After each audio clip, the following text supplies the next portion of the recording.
La sécurité a été renforcée à la gare Lille-Europe depuis dimanche. Des portiques pour les voyageurs et des scanners à rayon X pour contrôler les bagages sont en service. Ces nouvelles mesures ont été prises suite aux attentats du 13 novembre et l'attaque ratée fin août dans un train Thalys allant d'Amsterdam à Paris.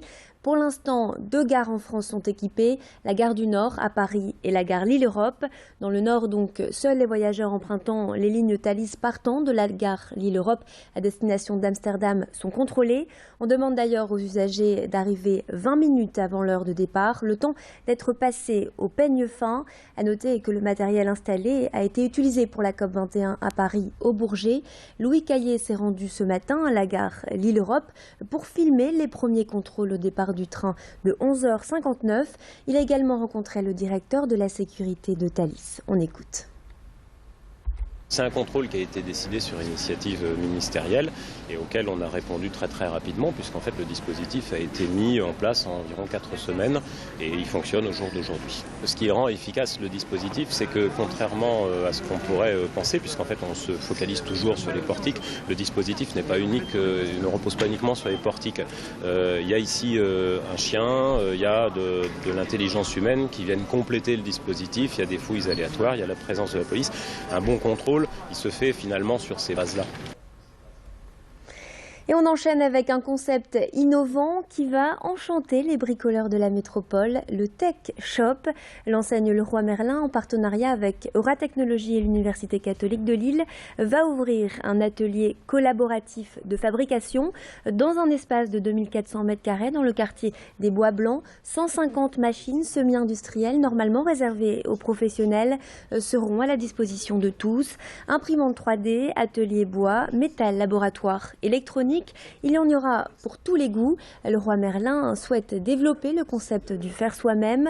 Étudiants, ingénieurs, bricoleurs, artistes ou encore particuliers auront accès à cet espace pour créer, fabriquer dans un esprit collaboratif. L'atelier va ouvrir ses portes fin janvier 2016. À noter que ce modèle innovant vient des États-Unis et l'enseigne a ouvert son premier Tech Shop à Ivry-sur-Seine en octobre dernier.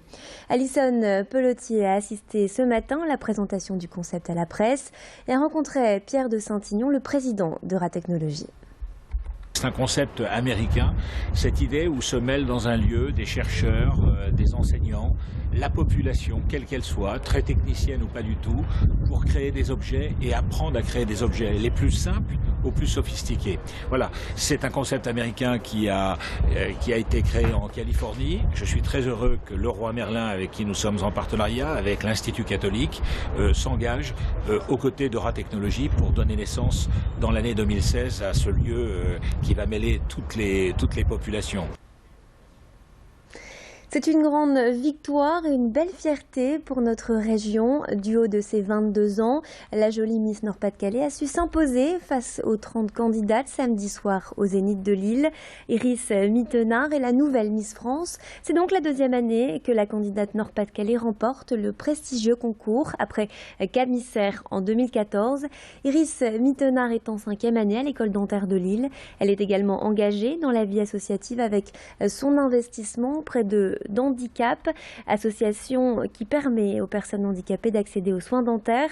La jeune femme a su se démarquer lors des épreuves, entre autres en obtenant la meilleure note au test de culture générale. Alison Pelletier s'est rendue au Zénith samedi soir pour récolter la réaction du public à la fin de la cérémonie. On écoute. C'est une fille qui a l'air très intelligente, qui fait des études, etc. Donc ça forcément, c'est une autre beauté et je pense que c'est tout aussi important. La fierté de ma région, c'est d'avoir des belles femmes et c'est magnifique. Et elle est ch'ti. Très important. Super important. Ah bah quand même, oui. Parce qu'on vient tous du Nord ici, alors on soutient notre région. Et tu pilotes. Miss Flandre, on savait déjà qu'il y avait de l'avenir en elle, très belle fille, et elle a très bien monté, très vite progressé. Finalement, la beauté, c'est pas que le physique, et c'est aussi une part de l'intelligence, et c'est pour ça qu'elle était encore plus belle. C'est une fille vraiment magnifique et simple. Donc franchement, on est super contents. Vive le Nord-Pas-de-Calais pour la 2e fois. Et comme on dit, jamais 203.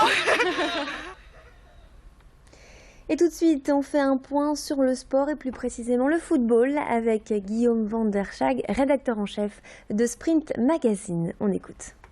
On peut regretter qu'il n'y ait pas eu un succès parce qu'en faisant les petits calculs, en comptant le goal average, une victoire du LOSC face à Toulouse, même d'un but, aurait permis au LOSC de passer les fêtes à la 8e place de Ligue 1 devant Lorient. Bon, enfin, néanmoins, on va pas bouder son plaisir. Le LOSC, c'est une très très belle série d'invincibilité depuis l'arrivée d'Antonetti.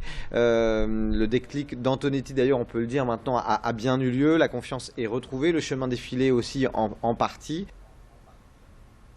Et l'actualité de la métropole, c'est aussi la fermeture des Galeries Lafayette ce dimanche. Le grand magasin implanté dans la rue de Béthune depuis 2007 a fermé définitivement ses portes ce week-end. De nombreux clients étaient au rendez-vous hier pour profiter des dernières affaires.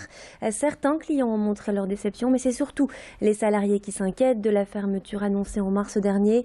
Quelques-uns sont reclassés dans d'autres magasins Lafayette, mais la plupart se retrouvent au chômage ce lundi. Et c'est la fin de cette édition. Merci de nous avoir suivis. Tout de suite, votre météo et l'infotrafic sur Grand Lille TV. Restez avec nous.